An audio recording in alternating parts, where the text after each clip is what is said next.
Hey there, Prepper Marine 81 here. Today's video is going to be going over something that a fellow YouTuber gave me a suggestion on, and that is, what are some things that you need to consider when you're choosing your bug out location? And there's quite a bit of things that I feel that are important when you're considering this. So I'm going to try not to make this video too long, so I apologize if I go too quickly over things. My suggestion would be to grab a pen and paper and just pause it periodically when you need to jot down some notes, so you don't have to keep watching the video over and over again. Alright, first and foremost, if you happen to live in an urban environment, you need to find somewhere that is feasible for you to get to in a shit hit the fan scenario, or without rule of law, that's going to be in a woodland area, somewhere if it's like a national forest or something like that, or just some heavily wooded area. You're going to want to get out of that urban environment as soon as possible. If anything has shown us that that is true, it's at least here recently, all the looters that happened after Hurricane Katrina. In these densely populated urban environments, you're going to have a whole lot of people that are rapidly going to lose or run out of resources. And when that happens, you're going to have a lot of frightened and very desperate people trying to take whatever it is that they think you have, or that you happen to have. And a lot of them, being desperate, they're going to use any means that's at their disposal, and that normally means violence. So create some sort of plan to get to a rural area, a wooded area, as your bug out location, obviously. And make sure that that's something that's practiced. One other thing that I want to tell you is, a while back I did a series of videos that were where I spent 35 days living out in the woods. Now, if you're somebody who is just finding this video, you can reference those, or if you're somebody who is subscribed to my channel and you just haven't seen them, basically what it is I think I did 3 or 4 different videos, and each video is going to be going over some very important lessons that I learned in how to basically combat any kind of difficulties that I encountered when I was doing this. So reference those, because there's a lot of information in there that I'm not necessarily going to cover in this. I have 10 points that I wanted to make that I think you should consider when choosing a bug out location. Number 1 is going to be security.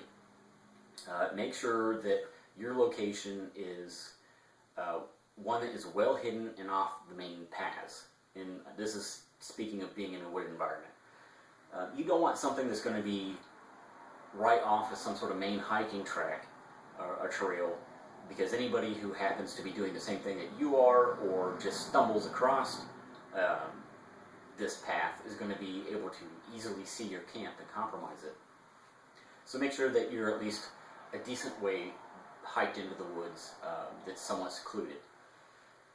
You also want to make sure that you limit the number of infiltration points into your camp. Now, what I mean by that is, if at all possible, where you choose this location, if you can create natural security barriers, like say if there's some sort of rock face to the north of your camp, or there's some very densely, vegetative area in, say, that direction, or in multiple directions preferably, you want to try to create that natural barrier to limit the number of entry points into your camp, just because it's going to make it a lot easier for you security-wise to stay on top of that. You don't want something that's going to be able to easily be approached 360 degrees. You also want to make sure that you have a clear exfil plan. If you do need to exfiltrate your base camp, if in the event that, say, you're compromised by somebody with a weapon, and you need to get your loved ones out of that area quickly and safely, you want to make sure that you have a well-defined and practiced plan of how to do that, because you're probably going to be panicking, and you don't want someone to make a mistake and go the wrong direction, or you guys get split up. So make sure that's something that's well-defined and practiced. Let me see here. You're also going to need to want to practice light and noise discipline if you are relatively close to any kind of populated areas. You know, if you can't get to somewhere that's, you know, a couple miles into a wooded environment, be mindful of how much noise you're making, and more especially if you are making fire, because your smoke is going to be obviously easily seen at night. Your flames are going to be easily seen. You need to also learn what types of trees grow in your area that don't produce a lot of thick, heavy black smoke. Learn which ones are going to be lighter in that. That's going to help you with that whole discipline. Next talking point is going to be resources. Water is going to be one of your primary resources for obvious reasons. You want to make sure that your camp is going to be near water but not too close to it. Now the reason I say that is you want to make sure that you're at a reasonable distance because of having to transport that water back to your campsite. You don't want it too far if you can help that. Trust me, because it becomes a pain. Because it's something that you're probably going to have to do every day. Another reason why is any kind of body of water. In a situation like this, you're probably going to have, or possibly have, other people using that body of water, and you don't want your camp right next to it because you run the risk of somebody coming along and stumbling across your camp if it's right next to there. Plus, if the water does happen to rise, it's obviously going to cause you some issues. One thing is you're going to have to pick an area that's going to be close to any kind of where wild game is. You need to look for, or learn what to look for with tracks, and learn what kind of normal habitats they have for tracking. That's another skill set that's going to be really important for you that you need to learn. Fishing, you also need to learn what species of fish are predominant in your area, and what's the best bait and methods to catch those fish. It's pointless to have a bunch of tack that isn't suitable for your environment and what types of fish are in your area. Make sure that you have that packed. You also need to learn what types of wild edibles grow in your area that you can utilize as for a food source, and some of which ones have medicinal purposes. It's just going to make your life easier if you have different means of natural resources that you can utilize. Next talking point is going to be sanitation. A lot of this is going to be common sense. You obviously don't want to have any of this too close to your camp for safety reasons, and also for just, you don't want, it's not going to be that pleasant if every time the wind shifts you've got, you know, this excrement or something that's going to be blowing in on your camp. You also don't want this near any kind of food resource or game trails. If you have it in the game trails or their habitat, it's going to scare any kind of wild game away from that because they're going to smell you. Obviously, make sure you have some sort of tool to bury feces. Just use the 1x1 method. 1 foot by 1 foot is a safe dimension to bury feces. Next talking point is first aid. One thing you really need to consider is the fact that you're going to be on your own to handle any kind of emergency situation that comes up. You can't just run to the hospital, so you need to make sure that you have a good working knowledge of field first aid and how to treat any kind of accident that occurs. You also need to make sure that your first aid kit is well suited for anything that could happen, whether it be something that's some sort of severe laceration to preventing or treating infection, because you're obviously going to be a lot dirtier. Sanitation is going to be up to par to what it normally is when you're at home. Let's see. Next talking point is you're going to also want to limit your exposure. Whether that be a hot environment or cold, and make sure that you have proper equipment to treat someone and knowledge if that happens, whether it be something that's heat stroke or frostbite. You need to know how to treat that if that does indeed happen. Let's see. Moving right along here. Number 6. This is something that I think is kind of important if you can. There's a couple different methods. You can create your own. There are some products out there that you can just purchase. But I believe that it's really important to, once you've found that location, is to bury a supply cache. And you need to bury one with as much of these resources that you can. It's just going to make your life a lot easier. If you already have, food resources, different types of supplies out there at this Bugout location, that's less things that you're going to have to make sure that you hike into this area.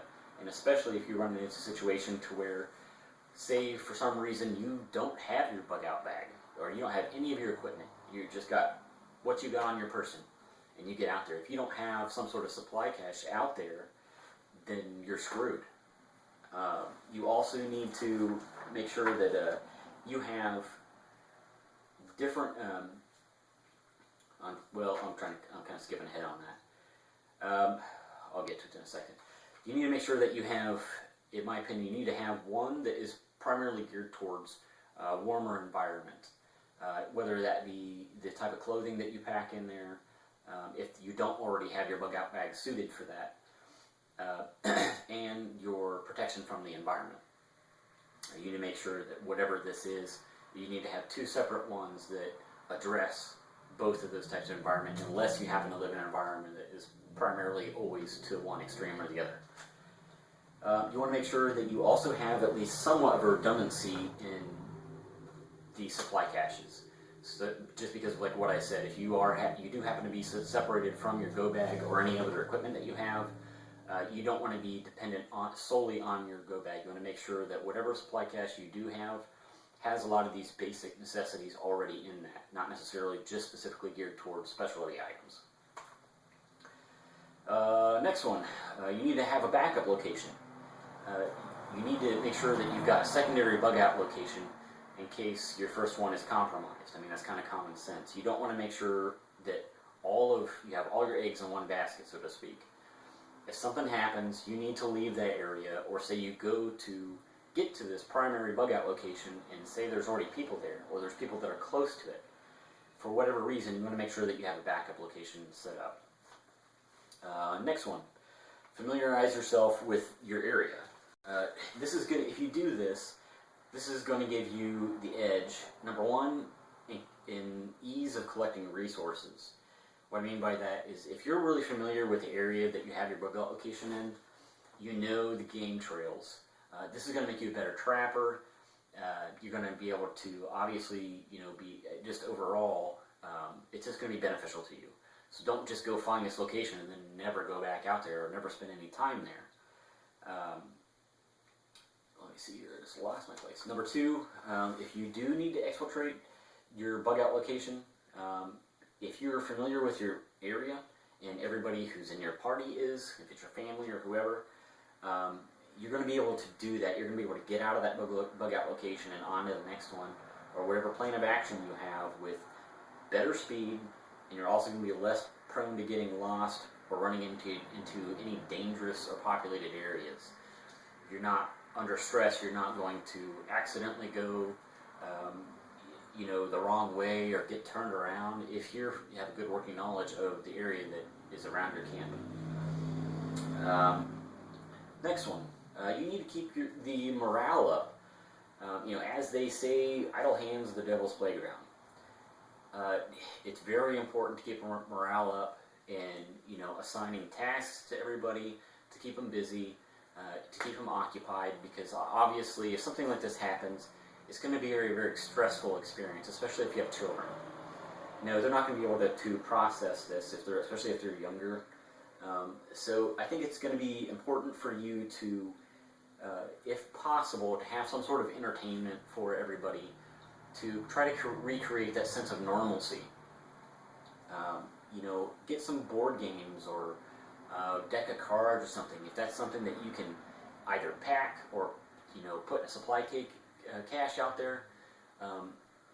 Granted, yes, that's probably kind of a luxury item, but if anybody knows anything about situations like this, morale can really defeat you very rapidly. It can cause everything to just deteriorate. You see, last one, you need to have a plan of action for any kind of intruder.